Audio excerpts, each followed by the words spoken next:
Ini ilmu yang sangat mahal. Saking mahalnya ilmu agama, ilmunya Nabi kita Muhammad SAW, Allah berikan satu keistimewaan. Yang mau keluar datang mendengarkan atau belajar ilmu agama itu diiringi oleh malaikat sepanjang perjalanan. Innal malaikata latada'u ajniyatahum litalibil ilmin ridon bima yasna, kata Nabi, sesungguhnya malaikat membentangkan sayapnya bagi para penuntut ilmu agama karena malaikat senang dengan apa yang mereka lakukan. Sudah sampai di majlis ilmu, di tempat belajar, Nabi katakan mereka bukan berada di dunia, berada di taman surga. Idza marartum bi riyadil jannah farta'u fi, kata Nabi. Kalau kalian dapati taman surga di dunia, duduk di situ, nikmati, berkumpullah di tempat tersebut. Ditanya apa itu taman surga? Nabi katakan tempat perkumpulan ilmu agama. Memang sabda Nabi hilaku zikir, perkumpulan zikir. Namun ulama sebagian memberikan penjelasan makna perkumpulan zikir adalah majlis yang di dalamnya membahas tentang ilmu-ilmu agama. Itulah taman surga. Kemudian Allah berikan juga dia berjalannya menuju surga. Ketika dia keluar menuntut ilmu agama, Allah mudahkan jalannya menuju surga. Man salaka tariqa yaltamisu fihi ilma sahhalallahu lahu bihi tariqan ilal jannah. Siapa yang menempuh satu perjalanan menuntut ilmu agama, Allah mudahkan jalannya menuju kepada surga.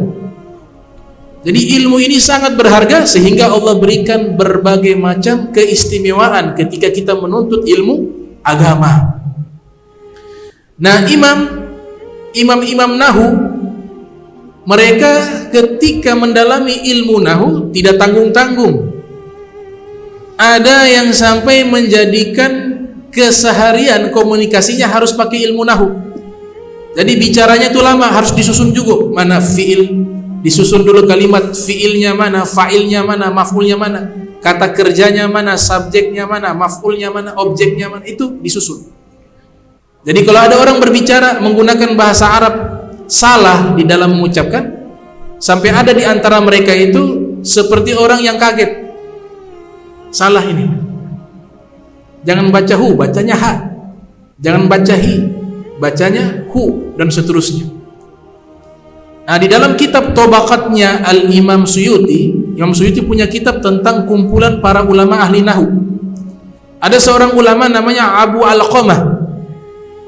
Abu Alqamah ini saking cintanya dengan ilmu nahu, ketika berbicara mulai dari awal sampai akhir setiap harinya harus menggunakan kaidah ilmu nahu. Jadi tidak semua orang Arab itu berbicara dengan bahasa fasih. Bahasa Arab ini ada yang amiyah, ada yang fasih. Amiyah ini kita katakan seperti bahasa pasar. Tapi kalau fasih ini adalah bahasa Al-Quran, bahasa hadis Nabi, bahasanya para ulama. Itu perlu belajar walaupun dia orang Arab. Sehingga beberapa sahabat yang terkenal memiliki kefasihan dalam berbicara seperti Imam Ali bin Abi Thalib, itu sebagai Sayyidul Bulagha, pemimpin para ahli balaghah setelah Nabi Muhammad SAW. Yang paling fasih tentunya Nabi Muhammad, sehingga dikatakan seluruh manusia ketika membaca surat Al-Fatihah, khususnya kaum muslimin, tidak ada satupun yang membacanya secara sempurna 100% kebenarannya. Pasti kurang dari itu. Yang bisa membaca surat Al-Fatihah 100% sempurna hanya Nabi Muhammad SAW. Kenapa demikian?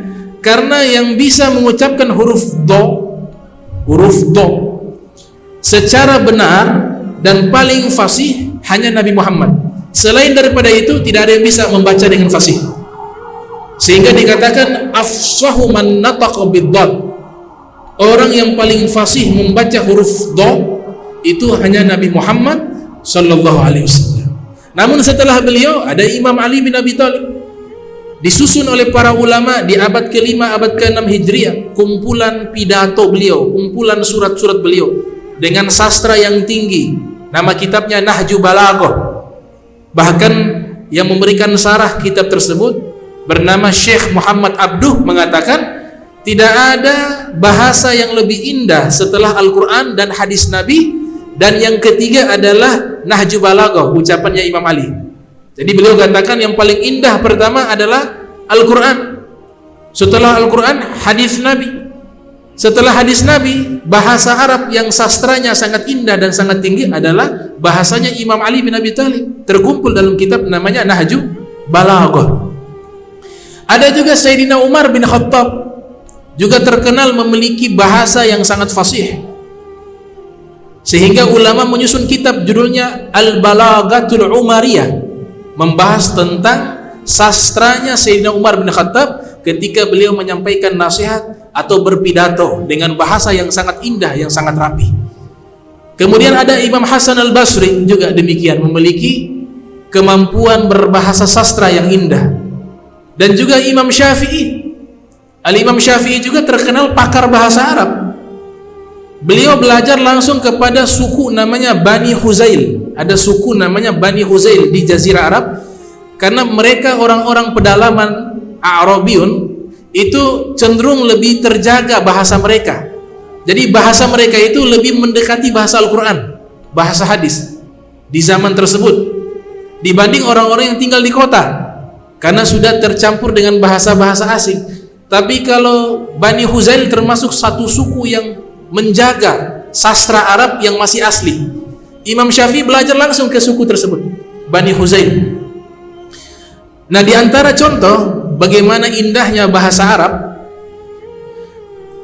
dan bagaimana kita bisa membuktikan bahwa suku-suku pedalaman yang ada di Jazirah Arab itu justru mereka punya bahasa Arab masih original dibanding yang di kota. Nah, di antaranya ada riwayat Ja'a A'rabiyun, datang seorang A'rabiyun. A'rabiyun artinya orang yang tinggal di dusun, orang Arab yang tinggal di dusun, di pedesaan, jauh dari peradaban. Tapi kelebihannya apa? Bahasanya masih original, masih indah, masih asli. Mereka bertanya kepada A'rabiyun tersebut, "Kaifa araftallah?" Wahai A'rabiyun, bagaimana engkau bisa meyakini adanya Allah? Buktikan kepada kami.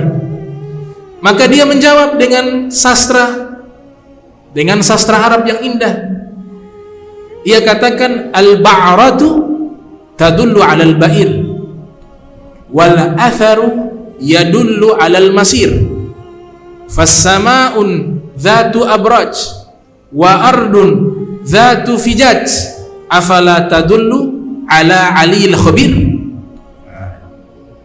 Dia menjawab, kotoran unta menunjukkan adanya unta, walaupun untanya tidak ada. Tapi ketika kita melihat, oh ini ada kotoran unta, oh berarti ada unta.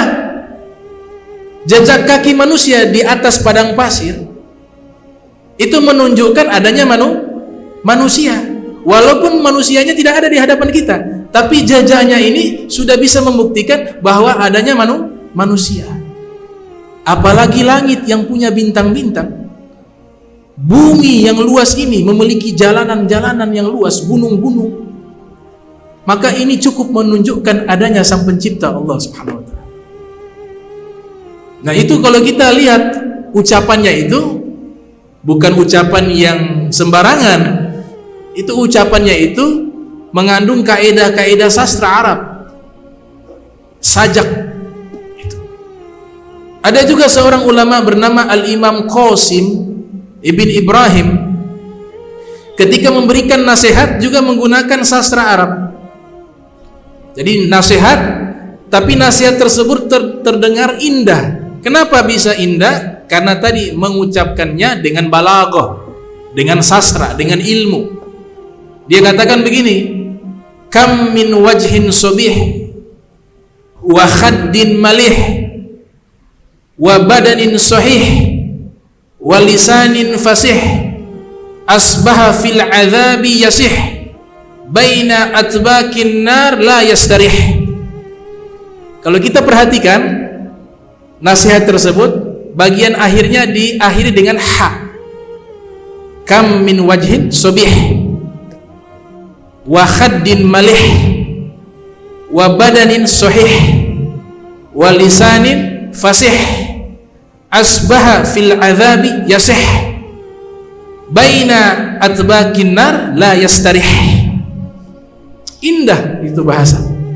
Artinya apa? Berapa banyak orang yang masih sehat, wajahnya cerah, pipinya merona indah, fisiknya sehat, kemudian lidahnya fasih berbicara, tapi tidak taat kepada Allah, meninggal dunia, masuk neraka, berteriak minta tolong. Dan di dalam neraka la yastarih, tidak ada yang namanya istirahat dari azab. Jadi nasihatnya menggunakan sastra, terdengar indah, terdengar indah. Al-Imam Sibawayh di dalam kitab Hausyiyahnya Al-Imam Asy-Syarwani itu menukilkan beliau masuk surga itu sebab beliau pernah menyatakan isim yang paling ma'rifat adalah lafdzul jalalah. Isim yang paling ma'rifat adalah nama Allah. Sehingga sebagian pendapat yang dinisbatkan kepada beliau bahwa lafaz Allah itu mabni, tidak mu'rab, tidak boleh berubah. Allah tetap, tidak boleh Allahi, tidak boleh Allah, hanya Allahu, karena Allah itu tidak terikat dengan perubahan. Sampai setingkat itu ta'zimnya dengan lafaz Allah. Sehingga ketika beliau meninggal dunia, beberapa para ulama bermimpi melihat beliau mendapatkan kenikmatan di dalam kuburannya. Akhirnya mereka bertanya, wahai Imam Sibawayh, ma fa'alallahu bik, apa yang Allah lakukan kepadamu? Imam Sibawayh menjawab, khairan katsira, Allah berikan kepadaku kebaikan yang berlimpah. Apakah karena amal ibadahmu? Apakah karena kitabmu, ilmumu? Dia katakan bukan sebab itu, tapi sebabnya satu, li ja'ali ismahu a'rafa ma'arif. Saya pernah menyatakan dan saya pernah menulis, tidak ada nama yang paling ma'rifat, yang paling dikenal di alam jagat raya ini melebihi namanya Allah. Maka dengan itulah Allah membalasnya. Jadi bukan berarti kisah ini kita jadikan sebagai argumentasi bahwa kita tidak usah taat, bikin amalan-amalan kecil saja nanti Allah masukkan ke surga. Tidak, karena ini rahasianya Allah, kita tidak tahu. Justru kisah ini mengajarkan kepada kita bahwa jangan pernah meremehkan amal baik sekecil apapun. Jika amal itu Allah terima, selesai, kita selamat. Sehingga Imam Ali Zainal Abidin mengatakan dalam nasihat beliau, sesungguhnya Allah menyimpan 3 hal di dalam 3 hal. Allah menyimpan rahmatnya, ridhonya di dalam ketaatan kepadanya. Maka jangan pernah meremehkan ketaatan sekecil apapun. Yang kedua, Allah menyimpan kemarahannya di dalam maksiat kepadanya. Maka jangan pernah meremehkan perbuatan maksiat sekecil apapun. Dan yang ketiga, Allah menyimpan kekasihnya, wali-walinya di antara manusia. Maka jangan pernah meremehkan seorang pun, bisa jadi dia kekasih Allah. Nah, ini wasiat daripada Al-Imam Ali Zainal Abidin Ibn Husain.